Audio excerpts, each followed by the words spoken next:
Good morning, students. Welcome to next lecture. As you know, we are discussing about the five kingdom classification. We have discussed about two kingdom, that is the kingdom Monera and kingdom Protista, and we are doing kingdom Fungi. तो कल हमने kingdom fungi के characteristic features कर लिए थे। Kingdom fungi में जो fungus हैं वो कैसे रिप्रोडक्शन करते हैं, कौन सी न्यूट्रिशन करते हैं, ये मेथड्स हमने पढ़ लिए थे।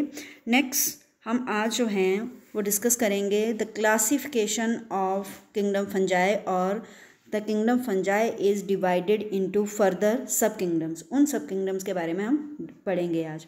जो किंगडम फंजाई है उसकी क्लासिफिकेशन की गई है on the basis of morphology of mycelium, कैसे वो स्पोर बनाता है और कैसी वो फ्रूटिंग बॉडीज़ बनाता है। फ्रूटिंग बॉडी होती हैं कि जब वो एसेक्सुअल रिप्रोडक्शन करता है तो कुछ वो स्पेशल स्ट्रक्चर बनाता है जिसके ऊपर स्पोर्स या जिसके अंदर स्पोर्स लगते हैं। तो जिस स्ट्रक्चर के ऊपर स्पोर्स या जिस स्ट्रक्चर के अंदर स्पोर्स होते हैं तैयार, एसेक्सुअल स्पोर्स, उनको फ्रूटिंग बॉडी कहा जाता है। तो इन तीन क्राइटेरिया के बेस पे किंगडम फंजाई को आगे सब किंगडम में डिवाइड किया हुआ है। वो तीन क्राइटेरिया एक बार मैं रिवाइज कर रही हूँ। मॉर्फोलॉजी ऑफ माइसीलियम, माइसीलियम के बारे में हमने कल पढ़ा था कि माइसीलियम की मॉर्फोलॉजी है, वो अपीयरेंस कैसी है, किस तरह के वो स्पोर्स बनाता है, एसेक्सुअल स्पोर्स जिनको कहते हैं, और वो स्पोर किस तरह की फ्रूटिंग बॉडी के अंदर प्रोड्यूस होते हैं। फ्रूटिंग बॉडी किस टाइप की बनती है, कौन से फंगस में, उसके बेस पे इस किंगडम को वेरियस क्लासेस में, ये सब किंगडम्स में डिवाइड किया हो। तो क्लासेस कौन सी है? Number 1 is the phycomycetes, number 2 is the ascomycetes, number 3 is the basidiomycetes and number 4 is the deuteromycetes. तो वन बाय वन हम इन क्लासेस के कैरेक्टरिस्टिक डिस्कस करेंगे, इन क्लासेस के एग्जाम्पल्स के बारे में पढ़ेंगे। सबसे पहले हम स्टार्ट कर रहे हैं फाइकोमाइसीड्स। फाइकोमाइसीड्स के जो मेंबर हैं वो दो तरह के हैबिटेट में मिलते हैं, एक्वाटिक और दूसरा डिकेइंग वुड और मॉइस्ट एंड डैम्प सॉइल में या मॉइस्ट एंड डैम्प प्लेसेस में। तो ये इनका फेवरेट हैबिटेट होता है, moist and damp soil, then aquatic habitats and decaying wood, जहाँ पे गली सड़ी लकड़ी प्रेजेंट हो। इसके अलावा ये जो इस क्लास के जो फंगस हैं that are the obligate parasite on plants. अगर ये फंगस प्लांट्स के ऊपर रह रहा है, अगर पानी में रह रहा है तो वो पैरासाइट नहीं है, अगर गीली मिट्टी में या फिर गली सड़ी चीज़ों पे रह रहा है, डिकेइंग वुड पे रह रहा है, तब भी वो पैरासाइट नहीं। लेकिन अगर ये प्लांट की बॉडी पे रह रहा है तो ये ऑब्लिगेट पैरासाइट्स होंगे। ऑब्लिगेट होता है कंपल्सरी पैरासाइट की, उस प्लांट के बिना इनकी लाइफ साइकिल सर्वाइव नहीं होगी। तो फाइकोमाइसीड्स में कुछ फंगस ऐसे भी हैं जो प्लांट्स के साथ ऑब्लिगेट पैरासिटिक रिलेशनशिप में रहते हैं। They are compulsory parasite, they only dependent on plants for their life cycle and can not survive without the plants, that are known as the obligate parasites. अगर इनका body देखी जाए तो again mycelium है। Mycelium इनकी body में कैसा होता है? Aseptate and coenocytic. तो इसको अगर डायग्राम से देखें हम लोग, so this is a aseptate coenocytic hyphae. Aseptate इसलिए कहा गया, या एसेप्टेट सिनोसिटिक माइसीलियम इसलिए कहा गया क्योंकि इसमें कहीं भी आपको सेल में, एक सेल से दूसरे सेल में पार्टीशन नहीं दिख रही है, बीच में सेल वॉल नहीं है, सारे सेल फ्यूज्ड हैं और सारे के सारे हाइफे एक दूसरे के साथ कॉन्टिन्यू हैं, उनका प्रोटोप्लाज्म एक दूसरे के साथ कॉन्टिन्यू है, और जितने सेल थे उनके न्यूक्लियस भी कॉन्टिन्यूस हैं। किसी भी सेल का न्यूक्लियस जो है वो पार्टीशन या फिर सेल के अंदर बंद नहीं है। The all nucleus are present in the free inside the cytoplasm and therefore it is known as a coenocytic. जब एक माइसीलियम के अंदर कोई भी सेप्टा नहीं होता है तो उसको एसेप्टेट कहा जाता है, और माइसीलियम के अंदर बहुत सारे न्यूक्लियस होते हैं, एक हाइफे के अंदर बहुत सारे न्यूक्लियस होते हैं तो उसको सिनोसिटिक कंडीशन कहा जाता है या मल्टीपल न्यूक्लिएट कंडीशन कहा जाता है। और मल्टीपल न्यूक्लिएट कंडीशन का दूसरा नाम सिनोसिटिक हाइफे या सिनोसिटिक माइसीलियम भी हम कह सकते हैं फंगस की कंडीशन में। So this is the structure of phycomycete fungus. Basically ऐसा स्ट्रक्चर आपको देखने को मिलेगा। नेक्स्ट है जो फाइकोमाइसीड्स रिप्रोडक्शन करते हैं, वो दो तरह की रिप्रोडक्शन करते हैं, asexual reproduction and sexual reproduction. जो एसेक्सुअल रिप्रोडक्शन है वो ये जो स्पोर्स बनाते हैं सेक्सुअल रिप्रोडक्शन के लिए, that are known as the zoospore and aplanospore. कुछ फंगस जूस्पोर बनाते हैं, कुछ अल्पैनोस्पोर्स बनाते हैं। जूस्पोर्स मोटाइल होते हैं क्योंकि उनमें फ्लैजला होते हैं, और जो फंगस अल्पैनोस्पोर्स बनाते हैं उनके स्पोर्स नॉन मोटाइल होते हैं क्योंकि उनके पास फ्लैजला नहीं होते हैं। इनके जो स्पोर्स बनते हैं, चाहे वो जूस्पोर्स बने या अल्पैनोस्पोर्स बने, they are formed endogenously inside the sporangium. अब ये स्प्रेंजियम का स्ट्रक्चर कैसा होता है? So this is the structure of endogenous spores formed inside the sporangium. तो आप देख रहे हैं कि स्प्रेंजियम बनी हुई है, जिनको हम इन स्प्रेंजियम को हम क्या कहेंगे, फ्रूटिंग बॉडी। जो एक आप राउंड स्ट्रक्चर देख रहे हो येलो कलर का, दैट इज अ स्प्रेंजियम, और उसके अंदर जो स्पोर्स बन रहे हैं दैट आर द स्पोर्स। वो जाइगोस्पोर्स भी हो सकते हैं या अल्पैनोस्पोर्स भी हो सकते हैं, वो डिपेंड करता है वो मोटाइल है या नॉन मोटाइल। लेकिन ये जो ऊपर येलो कलर का बल्ब जैसा स्ट्रक्चर है, इसके अंदर स्पोर्स बनेंगे, that's why it is known as a sporangium. और स्प्रेंजियम के अंदर स्पोर्स बन रहे हैं, इसलिए स्पोर्स की फॉर्मेशन को एंडोजीनस फॉर्मेशन ऑफ स्पोर्स कहा जा रहा है। देन नेक्स्ट है जो हाइफे हैं। हाइफे से कुछ एक जो हाइफे हैं वो ट्रांसवर्स हैं, ज़मीन के साथ ट्रांसवर्स कंडीशन में ग्रो कर रहे हैं, और कुछ एक जो हैं वो वर्टिकल हो गए। जो वर्टिकल हो गए उनको कहा गया स्प्रेंजियोफोर, क्योंकि इनके ऊपर जाके जो है वो स्प्रेंजिया लगेंगे और स्प्रेंजिया में स्पोर्स डेवलप होंगे। तो sporangiophore are hyphae which are involve in the asexual reproduction and which form sporangia, and inside sporangia will develop spores. So sporangiophore को हम फ्रूटिंग बॉडी भी कह सकते हैं, because these are the structure, these are the hyphae on which spores are formed. तो fruiting body इसको कहा जाता है जिसके ऊपर स्पोर्स बनते हैं। नेक्स्ट है, जब ये सेक्सुअल रिप्रोडक्शन करते हैं तो सेक्सुअल रिप्रोडक्शन में दो अलग अलग हाइफे के ऊपर जो स्पोर्स बने हुए हैं वो फ्यूज़ करते हैं, और जो फ्यूज़ करने के बाद स्ट्रक्चर बनता है। नॉर्मली आपको पता है कि जब गैमीट्स फ्यूज़ करते हैं दो अलग अलग तरह के, तो जाइगोट बनता है, लेकिन इस कंडीशन में उसको कहा जाता है zygospores are found by fusion of two gamete. जब दो गैमीट फ्यूज़ होंगे तो वो जाइगोस्पोर्स बनाएंगे। लेकिन इसमें ट्रू सेक्सुअल रिप्रोडक्शन नहीं होती है फंगस में। ऐसा नहीं है कि एक मेल फंगस होगा और एक फीमेल फंगस होगा। इसमें क्या होता है कि कोई दो हाइफे जो हैं वो एक मेल की तरह बिहेव करेगा, एक फीमेल की तरह बिहेव करेगा, या एक मेल गैमीट बनाएगा, एक फीमेल गैमीट बनाएगा, और वो गैमीट फिर आपस में फ्यूज़ कर जाएंगे और result in the formation of zygospores. अगर तो वो गैमीट बिल्कुल एक जैसे हैं, मेल और फीमेल गैमीट जो बनाए जा रहे हैं किन्हीं दो हाइफे से, तो वो अगर बिल्कुल एक जैसे हैं तो उनको कहा जाएगा आइसोगैमस। अगर वो अलग अलग हैं, फीमेल गैमीट बड़ा है, मेल गैमीट छोटा है, फीमेल गैमीट का नाम ऊस्पोर होता है और मेल गैमीट का नाम स्पर्मेटिड्स भी कह देते हैं उसको। तो अगर वो अलग अलग हैं देखने में तो उनको एनाइसोगैमीट्स या ऊगैमस गैमीट्स कहा जाता है। इसके एग्जाम्पल हैं। उसके बाद फाइकोमाइसीड्स जो क्लास है उसमें जो फंगस आते हैं that is a Mucor, Rhizopus. Rhizopus को ब्रेड मोल्ड भी कहा जाता है क्योंकि ब्रेड के ऊपर ये ग्रो करता है। जब ब्रेड खराब होती है तो उसके ऊपर जो फंगस ग्रो करता है दैट इज़ अ राइजोपस। एल्बुगो, ये पैरासिटिक फंजाई है जो मस्टर्ड के प्लांट्स के ऊपर ऑब्लिगेट पैरासाइट रहता है कि ये सिर्फ मस्टर्ड के प्लांट्स के ऊपर ही सर्वाइव करता है। मस्टर्ड के प्लांट्स के बिना इसकी लाइफ साइकिल कंप्लीट नहीं होती है। तो एल्बुगो इज़ द कंपल्सरी और obligate parasite of mustard plant. So these are the characteristic of phycomycetes class. Aquatic, habitat aquatic, decaying wood in moist and damp soil. Obligate parasites. Mycelium are aseptate and cynocytic. Asexual reproduction by zoospore and alpanospore. And the spores are formed endogenous inside the, that is inside the sporangia. Sexual reproduction that occur by the gametes, and when gametes fuse they form the zygospores, and example are mucor and rhizopus. So next class जो start हो रही है that is a ascomycete. ascomycete को sac fungi कहा जाता है। sac होता है पर्स लाइक, या फिर एक you can say that balloon. इसमें जितने भी स्पोर्स बनेंगे वो एक बैलून के अंदर बनेंगे, that's why it is known as a sac fungi. Ascomycetes कुछ एक यूनिसेलुलर भी हैं, कुछ एक मल्टीसेलुलर। यूनिसेलुलर का एग्जांपल है ईस्ट और मल्टीसेलुलर का एग्जांपल है पेनिसिलियम। अब हैं इनके कैरेक्टरिस्टिक्स। ये सैप्रोफिटिक हैं, गली सड़ी चीज़ों से अपना खाना बनाते हैं या एनर्जी लेते हैं, that's why they are known as a saprophytic. Decomposer हैं, गली सड़ी चीज़ें जो डेड डिकेइंग ऑर्गेनिक मैटर है उसमें से अपना खाना लेते हैं प्लस उसको डीकम्पोज करके मैन्योर भी बनाते हो, तो that's why they are known as a decomposer. कुछ इसमें से पैरासिटिक भी हैं जो किसी दूसरे प्लांट या एनिमल की बॉडी पर रहते हैं और अपनी लाइफ साइकिल स्पेंड करते हैं। Some are coprophilous, that is a growing on the dung, जो किसी तरह का डंग है, काऊ डंग है, बुफेलो डंग है, किसी तरह का किसी एनिमल का डंग है उसके ऊपर ग्रो करते हैं। उनके माइसिलियम के कैरेक्टरिस्टिक देखा जाए तो ये ब्रांच्ड हैं और सेप्टेट हैं। इसको हम डायग्राम से देखें। So this is a branched and septate hyphae और माइसिलियम। आप देख रहे हैं इसके जितने भी हाइफे हैं वो ब्रांच्ड हैं, उसमें ब्रांचेस निकली हुई हैं और हर एक सेल के अपनी सेल वॉल है, अपनी पार्टीशन है, एक सेल दूसरे से डिवाइडेड है और इस तरह से ये सेप्टेट है। एक सेल के बाद सेप्टा बना हुआ है और तब नेक्स्ट सेल स्टार्ट हो रहा है, तो this is the septate and branched mycelium, that is the mycelium of ascomycetes. इनकी जो एसेक्सुअल रिप्रोडक्शन है, अब है रिप्रोडक्शन की बात करते हैं, तो एसेक्सुअल रिप्रोडक्शन है वो कोनिडिया जो स्पोर्स बनते हैं सेक्सुअल रिप्रोडक्शन के time, that are known as a conidia, और जिस फ्रूटिंग बॉडी के ऊपर बनते हैं that are known as a conidiophores, और उन स्पोर्स की जो फॉर्मेशन है दैट इज़ अ एंडोजिनस। तो ये आपने ध्यान रखना है कि these are formed endogenously. So this is a structure of a conidia.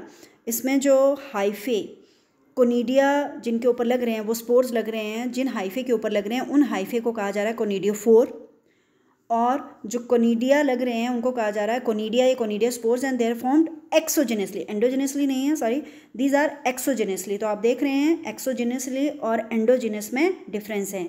यहाँ पे जो कोनिडिया फॉर्मेशन हो रही है दैट इज़ अ एक्सोजिनस हो रही है, that is a on the upper surface of the conidia force.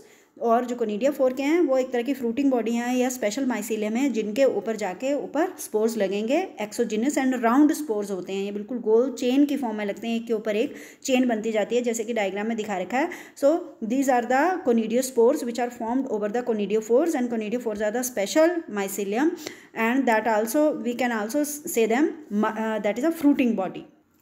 Then next है जो इसके कोनिडिया हैं या कोनिडियोस्पोर्स हैं, वो बाद में जर्मिनेशन के बाद नए जब जैसे ही वो मेच्योर होते हैं और गिरते हैं कहीं सॉइल में, पानी में, सॉइल में या किसी दूसरी जगह काऊ डंग में, या फिर किसी प्लांट के ऊपर पैरासाइट है तो पैरासाइट की बॉडी के ऊपर गिरते हैं तो वो नए माइसीलियम बना देते हैं, डायरेक्ट स्पोर जर्मिनेट करके नए माइसीलियम या नए हाइफे बना देते हैं। So this is asexual reproduction. अब है इनकी सेक्सुअल रिप्रोडक्शन। सेक्सुअल रिप्रोडक्शन के टाइम जो इनके माइसीलियम में स्पोर्स बनते हैं that are known as ascospores, and these are formed endogenously. तो ये आपने बात ध्यान रखनी है कि जब ये एसेक्सुअल स्पोर्स बनाते हैं तो ये एक्सोजिनस बनाते हैं।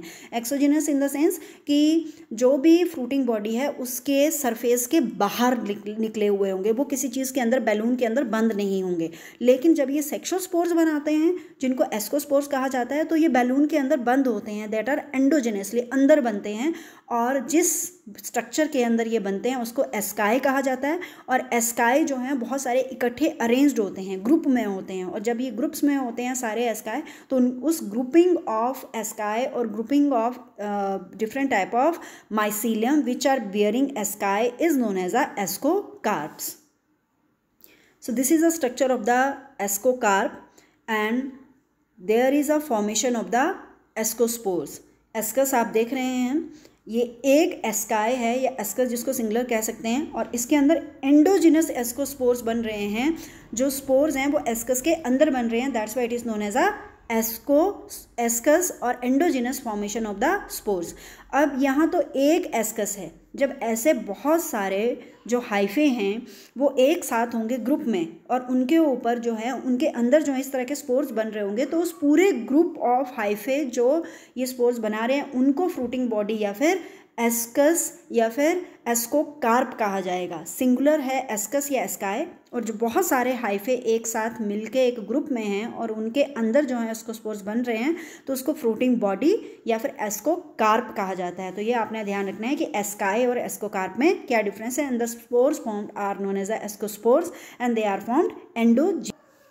सो next is the example of this class aspergillus, claviceps, neurospora. ये कुछ एक ऐसे फंगस हैं जो एस्कोमाइसिट्स क्लास में आते हैं। इसमें से न्यूरोस्पोरा जो है उसका जो है जेनेटिक वर्क जो जेनेटिक्स की फील्ड में स्टडी हुई है या बायोकेमिस्ट्री की फील्ड में स्टडी हुई है, एंजाइम्स के, बायोकेमिकल मतलब एंजाइम्स के बारे में जो स्टडी हुई है उसमें न्यूरोस्पोरा का फंगस के ऊपर बहुत सारे एक्सपेरिमेंट्स हुए हैं। बहुत सारे मेंबर इस ग्रुप के ऐसे हैं, ये क्लास के ऐसे हैं जो एडिबल हैं, जैसे मोरल्स एंड बफल्स आर एडिबल्स, और इनको बहुत डिलीशियस माना जाता है, बहुत अच्छे तरीके से इनको पका के खाया जाता है। उसके बाद नेक्स्ट क्लास है बेसिडोमाइसिट्स। बेसिडोमाइसिट क्लास जो है that are class of mushroom. Mushroom तो आपने देखा होगा, आप लोग घरों में भी खाते हैं उस मशरूम को। तो जो मशरूम की क्लास है दैट इज़ अ बेसिडोमाइसिट। इनको ब्रैकेट फंजाई या पफ बॉल भी कहते हैं। पफ बॉल इसलिए कहते हैं क्योंकि इनका जो अपर हेड होता है वो बिल्कुल गोल होता है, बॉल की तरह होता है, स्वोलन होता है, इसलिए इनको पफ बॉल कहा जाता है। इनका जो हैबिटेट है वो सॉइल के ऊपर, लकड़ी के टुकड़ों के ऊपर, या ट्री स्टम्प जो कटे हुए लकड़ी के या ट्री के स्टेम्स होती हैं, या फिर जो ट्री का स्टेम होता है उनके ऊपर ग्रो करते हैं। ये स्टम्प्स मतलब जब हम तने को काट देते हैं और जो वो तना बच जाता है ज़मीन के अंदर, बाकी हमने पेड़ काट दिया और उसका जो स्टम्प बच गया जो नीचे ज़मीन के अंदर और कुछ उसका हिस्सा ज़मीन के ऊपर बाहर बच गया पेड़ काटने के बाद, उनको ट्री स्टम्प्स कहते हैं। तो उनके ऊपर ये ग्रो करते हैं। इसके अलावा ये पैरासाइट्स भी होते हैं जो दूसरे लिविंग ऑर्गेनिज्म की बॉडी पर ग्रो करते हैं, and they cause diseases in the plants, and that disease common disease are rust disease and smut disease. हमने पढ़ा था स्टार्टिंग में कि पक्सीनिया जो है वो वीट रस्ट डिजीज कॉज करता है, तो वो इसी क्लास में आता है, बेसिडोमाइसीट्स में आता है। अगर इनके माइसिलियम देखें, और अगेन जैसा माइसिलियम आपने एस्कोमाइसीट्स में देखा, ब्रांच्ड होते हैं, सेप्टेट होते हैं, ये इनके एसेक्सुअल स्पोर्स या एसेक्सुअल रिप्रोडक्शन ये नहीं करते हैं। अभी तक कोई एविडेंस नहीं मिला है कि इस क्लास के जो फंगस हैं वो एसेक्सुअल स्पोर्स बना रहे हैं, लेकिन ये वेजिटेटिव रिप्रोडक्शन करते हैं। वेजिटेटिव रिप्रोडक्शन कैसे करते हैं? फ्रेगमेंटेशन से। इनके जो माइसिलियम हैं, मान लो 10 हाइफे जो हैं उन्होंने ग्रुप बना लिया एक माइसिलियम का, उसमें से उसके टुकड़े हो जाएंगे, जितने उसके पीसेस होंगे उतने ही नए हाइफे या नए माइसिलियम ग्रो कर जाएंगे, तो that is a fragmentation. Sex organs absent होते हैं, किसी तरह का true sex organ are not present, लेकिन ये प्लाज्मोगैमी करते हैं। प्लाज्मोगैमी क्या होती है कि जिसमें वेजिटेटिव सेल तो एक दूसरे के साथ फ्यूज़ कर जाते हैं, सोमैटिक सेल एक दूसरे के साथ फ्यूज़ कर जाते हैं, लेकिन जो सोमैटिक सेल फ्यूज़ करते हैं वो अलग अलग जीनोटाइप के होंगे। तो इसमें क्या होगा, मान लो एक माइसिलियम है जिसको नंबर 1 नाम दे दिया, और दूसरा माइसिलियम का ग्रुप है पास में जिसको नंबर 2 नाम दे दिया। दोनों अलग अलग जो हैं वो डेवलप हुए हैं, और जब उनके हाइफे आपस में या उनके सेल आपस में फ्यूज़ हो जाएंगे तो उसको कहा जाएगा प्लाज्मोगैमी, जिसमें दोनों ही जो माइसिलियम थे वो अलग अलग डेवलप हुए थे, अलग अलग फ्रेगमेंट से बने थे। एक किसी दूसरे फंगस के फ्रेगमेंट से बना था, एक किसी और फ्रेगमेंट से बना था, तो उनके जीन सेम नहीं थे। जब दो अलग अलग जीनोटाइप के फंगस के हाइफे या माइसिलियम आपस में फ्यूज़ करते हैं या सेल फ्यूज़ करते हैं तो उसको प्लाज्मोगैमी कहा जाता है। तो इसमें इस तरह की plasmogamy is the fusion of the basically cytoplasm, लेकिन इसमें जो प्लाज्मोगैमी हुई उसमें 2 अलग अलग जीनोटाइप के माइसिलियम के सेल फ्यूज़ हुए। जो रिजल्टेंट स्ट्रक्चर बनता है, जब 2 सेल के फ्यूज़ होने के बाद स्ट्रक्चर बनता है, उसको डाइकैरियोटिक फेज कहते हैं। हमने पहले भी जब फंगस के कैरेक्टरिस्टिक पढ़ रहे थे उसमें भी पढ़ा था कि डाइकैरियोन और डाइकैरियोटिक फेज क्या होती है। उसके बाद कैरियोगैमी और मियोसिस होती है, that take place in the basidium, जिसके बाद बेसिडियोस्पोर्स बनते हैं। बेसिडियोस्पोर जो है वो एक्सोजीनस बनते हैं। सो इस डायग्राम में दिखा रखा है कि 2 अलग अलग माइसिलियम हैं, एक को पॉजिटिव एक को नेगेटिव नाम दिया हुआ है। दोनों की जीनोटाइप अलग अलग है क्योंकि दोनों ही जो हैं वो डिफरेंट टाइप ऑफ फंगस से इवॉल्व हुए हैं। फंगस तो स्पीसीज तो सेम ही है इनकी, लेकिन जिस फ्रेगमेंट से ये जिस टुकड़े से ये डेवलप हुए हैं वो ये एक अलग टुकड़ा था फंगस का जिससे ये पहले वाला बना, और सेकंड वाला जिससे बना वो किसी अलग फंगस का टुकड़ा था। दोनों में जीन में डिफरेंस है, एक को नेगेटिव नाम दे दिया एक को positive, because they are not same genotypically, they are same in the species, same fungus हैं ये। मान लो दोनों ही एगैरिकस हैं, लेकिन इनकी जो जीनोटाइप है वो अलग अलग है, दोनों अलग अलग जो हैं वो डेवलप हुए हैं। तो इनके जो सेल हैं वो फ्यूज़ हो जाते हैं। फ्यूज़ होने के बाद सबसे पहले प्लाज्मोगैमी होती है, जिसकी वजह से इनके जो हैं वो साइटोप्लाज्म फ्यूज़ हो गए, लेकिन बाद में जो कैरियोगैमी है या कैरियोकाइनेसिस है वो बाद में होती है, जिसमें सबसे पहले जब प्लाज्मोगैमी हुई तो सेल का साइटोप्लाज्म तो फ्यूज़ हो गया, लेकिन न्यूक्लियस अभी फ्यूज़ नहीं हुआ। तो एक सेल के अंदर आपको 2 न्यूक्लियस साथ में दिखाई देते हैं, इसको कहा जाती है डाइकैरियोन। सेल को कहा जाएगा डाइकैरियोन और इस फेज़ को कहा जाएगा डाइकैरियोटिक फेज़, जिसमें एक सेल के अंदर जो है वो 2 न्यूक्लियस दिखाई दे रहे हैं, क्योंकि अभी न्यूक्लियस फ्यूज़ नहीं हुए हैं। तो थोड़ी देर के बाद न्यूक्लियस भी फ्यूज़ हो जाएंगे, दैट इज़ कैरियोगैमी भी हो जाएगी, न्यूक्लियस भी फ्यूज़ हो जाएंगे, और उसके बाद फिर इसमें न्यूक्लियस फ्यूज़ होने के बाद जो डिप्लॉयड स्ट्रक्चर बना, जो 2 न्यूक्लियस के और 2 सेल के फ्यूज़ होने के बाद डिप्लॉयड स्ट्रक्चर बना, उसमें होगी मियोसिस, और मियोसिस के बाद इसमें बनेंगे स्पोर्स, जिनको कहा जाता है बेसिडियोस्पोर्स। तो उसको अगर हम डायग्राम से देखें, सो दीज आर बेसिडियोस्पोर्स। तो ये बेसिडियोस्पोर्स बनते हैं मियोसिस के बाद, और ये एक्सोजिनस बनते हैं। आप देख रहे हैं कि जो एस्कोस्पोर्स बने थे, जो एस्कोस्पोर थे वो अंदर बने थे, एंडोजिनस थे, लेकिन जो बेसिडियोस्पोर्स बनते हैं वो एक्सोजिनस हैं। जो फ्रूटिंग बॉडी जिसके ऊपर ये बनेंगे, जिस हाइफा के ऊपर ये बनेंगे, उसको कहा जाएगा बेसिडियम। और ये बेसिडियम के साथ जो है वो एक छोटी सी स्टॉक के साथ अरेंज्ड होते हैं, जिसको कहा जाता है स्टिग्मा। इस स्टॉक के साथ ये थोड़े बाहर निकले होते हैं, एक्सोजिनस होते हैं. So these spores are basidiospore which are attach to the basidium और fruiting body by the stigma. और बेसिडियम क्या है? ये वो हाइफे है जिसके अंदर जो है वो कैरियोगैमी और प्लाज्मोगैमी हुई थी, जिसके सेल के अंदर कैरियोगैमी एंड प्लाज्मोगैमी हुई थी. तो इसी के अंदर मियोसिस हुई इसके न्यूक्लियस में, और न्यूक्लियस में मियोसिस होने के बाद 4 स्पोर्स बने और वो स्पोर्स जो हैं वो बाहर निकल आए या बाहर ग्रोथ हुई उनकी, और इसलिए उनको एक्सोजिनस कहा गया. देन अगेन जो बेसिडियोस्पोर्स हैं जिस फ्रूटिंग बॉडी के ऊपर अरेंज्ड होते हैं उनको बेसिडियोकार्प कहा जाता है. जैसे हमने एस्कोकार्प पढ़ा वैसे ही बेसिडियोकार्प है.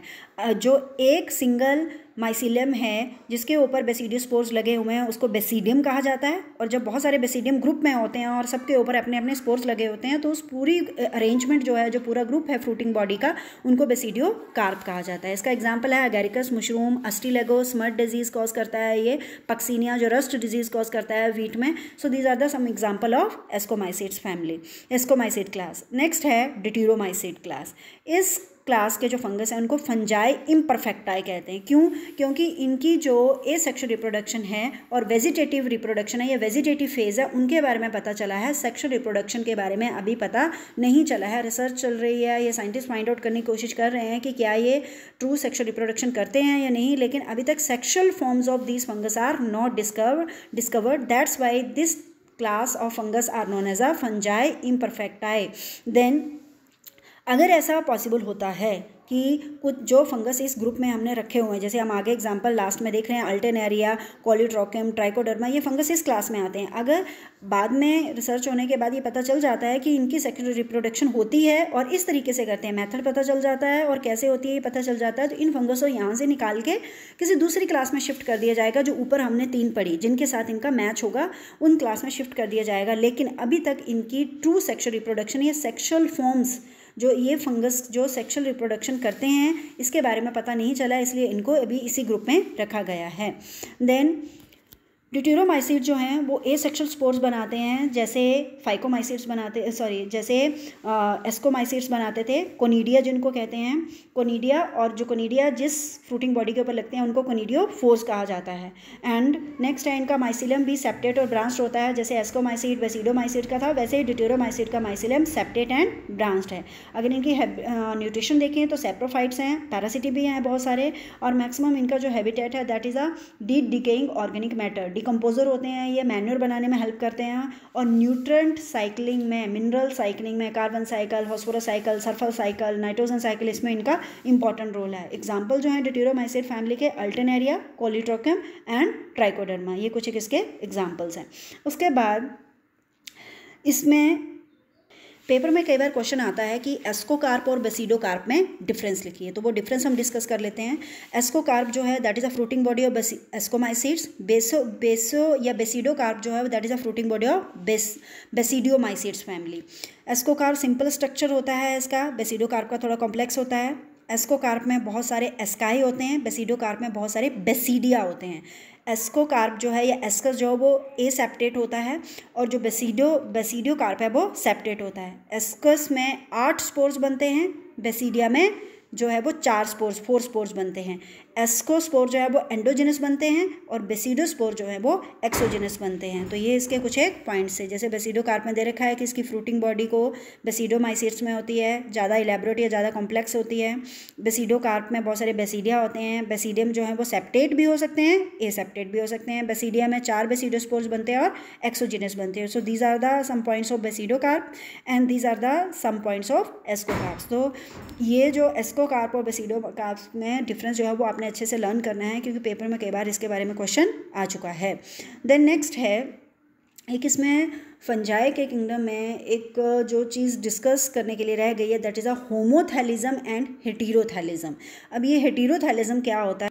Now we discuss about homothallism and heterothallism. जो ब्लैक्सली साइंटिस्ट था वो म्यूकर स्पीसीज के साथ कुछ एक्सपेरिमेंट कर रहा था, या उसके बारे में जो है म्यूकर स्पीसीज के लाइफ साइकिल को डिफाइन कर रहा था या उसको फाइंड आउट कर रहा था. तो उसने क्या देखा कि उसमें कुछ हाइफे, म्यूकर स्पीसीज जो फंगस है उसकी स्पीसीज़ में कुछ हाइफे जो तो हैं वो सेम स्पोर से बने हुए वो आपस में जो है वो फर्टिलाइजेशन या सेक्सुअल यूनियन करते हैं. लेकिन कुछ एक इसकी स्पीसीज में क्या देखा गया कि अलग अलग स्पोर से बने हुए दो हाइफे जो अलग अलग ग्रो कर रहे हैं वो आपस में सेक्सुअल यूनियन करते हैं। सो अगर जो से दो हाइफे जो सेम माइसीलियम में है, एक ही माइसीलियम है, एक ही ग्रुप है, मान लो 10 हाइफे का एक ग्रुप है जिसको माइसीलियम कहा जा रहा है, और उसी माइसीलियम के कोई दो हाइफे आपस में फ्यूज़ हो गए, उन्होंने पहले प्लाज्मोगैमी की फिर कैरियोगैमी की और उन्होंने जो है वो जाइगोट या जाइगोस्पोर बना दिया, मतलब सेक्सुअल यूनियन कर ली उन्होंने सेम माइसीलियम के हाइफे, दो हाइफे ने, तो वो हुआ होमोथैलिज्म। होमो मतलब सेम, थैलिज्म मतलब सेम थैलस के। और अगर दो अलग अलग माइसीलियम है और वो माइसीलियम बने भी दो अलग अलग एसेक्सुअल स्पोर से हैं, मान लो अगर कोनिडियो स्पोर से तो दो अलग अलग स्पोर से वो दो माइसीलियम बने होते हैं, नंबर 1 माइसीलियम, नंबर 2 माइसीलियम। उन दोनों माइसीलियम बिल्कुल क्लोज थे वो एक दूसरे के, और उन दोनों के एक एक मान लो हाइफे जो है वो आपस में फ्यूज़ हो गया, पहले उनके प्लाज्मोगैमी फिर कैरियोगैमी और फिर वो जाइगोट या फिर जाइगोस्पोर बन गया और सेक्सुअल यूनियन होगी, तो उसको कहा गया हेटेरोथैलिज्म। हेटेरोथैलिज्म तो उसमें क्या हुआ कि दो अलग अलग हाइफे जिनकी जीनोटाइप भी अलग है, वो अलग अलग स्पोर से भी बने हुए हैं, तो उनके जब फ्यूज़न होती है तो वो हेटेरोथैलिज्म कहते हैं उसको, क्योंकि उसमें माइसीलियम अलग अलग स्पोर से बने हुए हैं तो उनकी जीनोटाइप अलग है, तो उनकी स्ट्रेन्स भी अलग हैं, अपोजिट स्ट्रेन के हैं। एक माइसीलियम को पॉजिटिव स्ट्रेन दी जाएगी और एक को ब्लैक्सिलिन है नेगेटिव स्ट्रेन की, तो इसलिए जो होमोथैलिज्म है उसमें दोनों जो है वो हाइफे सेम माने जाते हैं, एक ही स्ट्रेन के माने जाते हैं, क्योंकि एक ही माइसीलियम के पार्ट हैं वो। लेकिन जो दो अलग अलग माइसीलियम के हाइफे फ्यूज़ हो रहे हैं वो दो अलग अलग स्ट्रेन या अलग अलग जीनोटाइप के हैं, इसलिए एक को पॉजिटिव नाम दिया जाता है और एक को नेगेटिव, या आप कह सकते हैं कि एक को जो है वो मेल कह लो या एक को फीमेल, लेकिन इनको नाम जो है वो पॉजिटिव या नेगेटिव ही दिया गया है किंगडम फंजाई में, क्योंकि ये ट्रू मेल या फीमेल नहीं होते हैं। नेक्स्ट है that is a difference between homothallism and heterothallism. Homothallic और हेटेरोथैलिक फंजाई के बीच में डिफरेंस डिस्कस कर लेते हैं। जो होमोथैलिक फंजाई हैं उनमें मेल और फीमेल पार्टनर की ज़रूरत नहीं होती सेक्सुअल रिप्रोडक्शन के लिए, वो एक ही थैलस या एक ही माइसीलियम के दो हाइफे होते हैं, मेल या फीमेल अलग अलग मेटिंग टाइप उनको नहीं चाहिए, पार्टनर नहीं चाहिए। लेकिन हेटेरोथैलिक फंजाई को मेल और फीमेल अलग अलग जो हाइफे चाहिए, जिनको मेल या फीमेल कहने के बजाय किंगडम फंजाई में पॉजिटिव या नेगेटिव स्ट्रेन कहा जाता है। माइसीलियम जो होमोथैलिक फंजाई के वो बाइसेक्शुअल होते हैं, क्योंकि एक ही हाइफे एक ही माइसीलियम में जो हैं वो एक मेल का बिहेव कर रहा है एक फीमेल का बिहेव कर रहा है, मतलब जो होमोथैलिक फंगस हैं उनके माइसीलियम बाइसेक्शुअल हुए, एक उसी में मेल भी है उसी में फीमेल भी है। लेकिन जो हेटेरोथैलिक हैं उनके माइसीलियम यूनिसेक्शुअल होते हैं, मेल माइसीलियम अलग होगा फीमेल माइसीलियम अलग होगा। देन नेक्स्ट है होमोथैलिक फंजाई जो हैं वो सेल्फ फर्टिलाइजेशन करते हैं, एक ही माइसीलियम के दो फंगस आपस में फ्यूज़ हो गए तो वो ही सेल्फ फर्टिलाइजेशन। लेकिन हेटेरोथैलिक फंजाई आउट क्रॉसिंग या फिर क्रॉस फर्टिलाइजेशन आउट क्रॉसिंग करते हैं। This is out crossing and one term is cross fertilization, दोनों में डिफरेंस है। अब ये आउट क्रॉसिंग क्या होती है?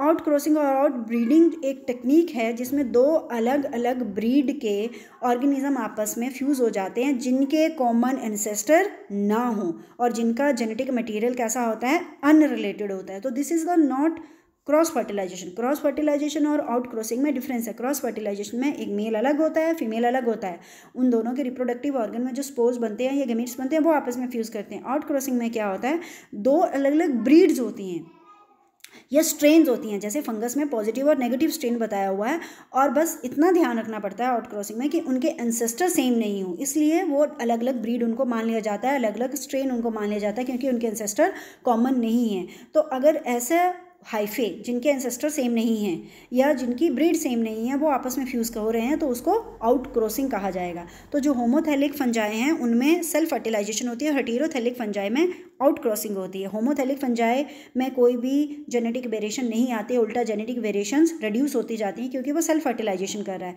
हेटेरोथैलिक फंजाई में जेनेटिक वेरिएशन आती है, इसलिए हेटेरोथैलिक फंजाई बेटर इस एनवायरनमेंट में अडेप्ट हो पाते हैं।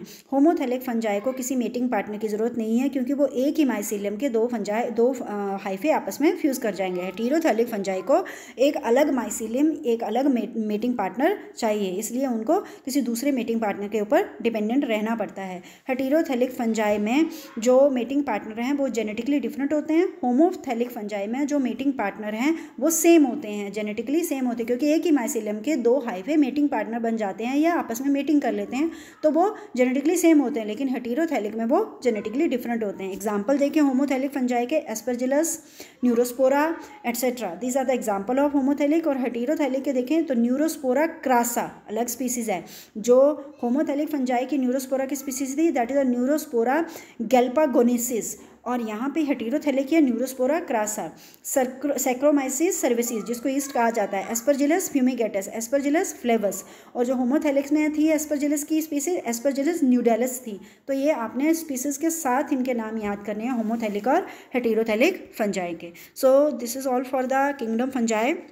हमने इसकी डिफरेंट क्लासेस के कैरेक्टरिस्टिक्स डिस्कस किए। आपने जब इनके कैरेक्टरिस्टिक लिखने हैं तो पॉइंट्स फॉर्म में लिखने हैं, और जो इंपॉर्टेंट चीज़ है उसको अंडरलाइन करना है, और लास्ट में इसके दो एग्जाम्पल भी आपने याद करने हैं। So you have to learn the characteristic of the different classes of fungus and important phenomena जो हमने आज डिस्कस किया दैट इज़ अ हेटेरोथैलिज्म। इसके बारे में 1 या 2 मार्क्स का क्वेश्चन पेपर में आ चुका है। सो उसको भी अच्छे से आपने रिवाइज करना है। So this is all for today. Thank you, have a good day.